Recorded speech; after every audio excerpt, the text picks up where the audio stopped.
These mantras are special vibrating sounds beyond human interpretation. They are purely sounds without any meanings.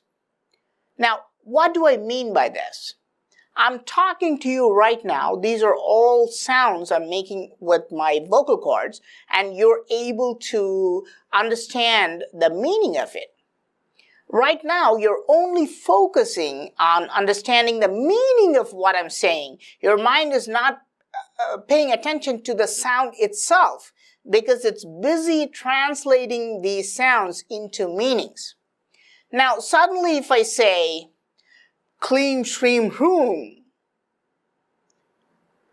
there's a complete blank in your mind. Your mind is just puzzled because there's no meaning for these sounds at all. You no longer look at the meanings and you have to absorb the sound as it is. And this is the main effect of seed mantra, using the sound as it is. It's not the meaning, but the sound itself is used for the benefit of your mind, your body, and many other benefits. The field of mantra is a very important scientific study done by ancient Indians. They were able to document the effect of pure sounds on the body, the mind, and nature itself.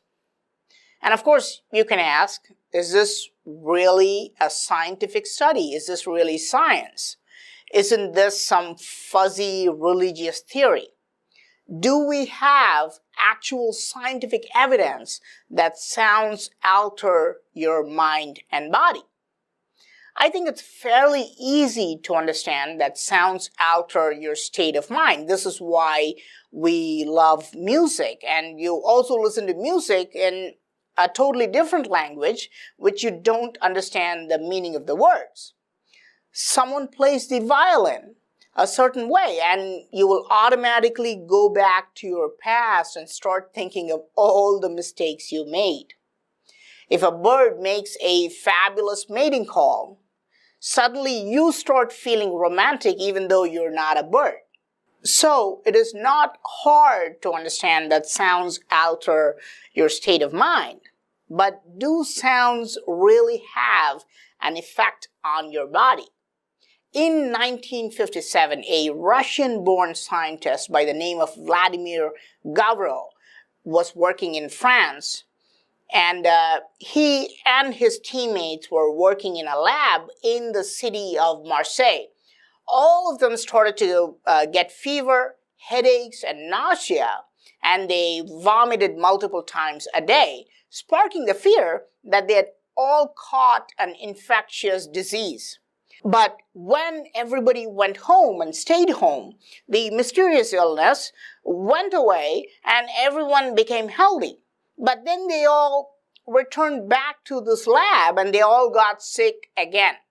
This was a physics lab. There were no chemicals or live animals or something like that. So they realized something was going on in that building that was making them sick. And they eventually found out that large cooling fans were newly installed and they were generating low frequency sound waves, which was making everyone sick. When they got rid of the fans, everyone became normal.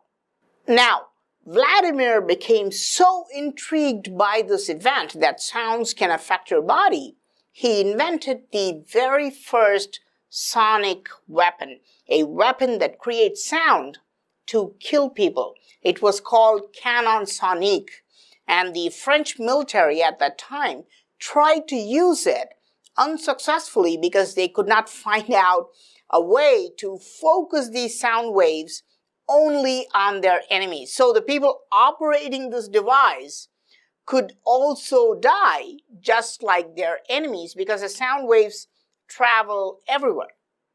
Wikipedia says Vladimir patented this prototype, and we can still find it in the French Patent Office. Okay, so it is a scientific fact that sounds can alter your body and mind. It's not a myth.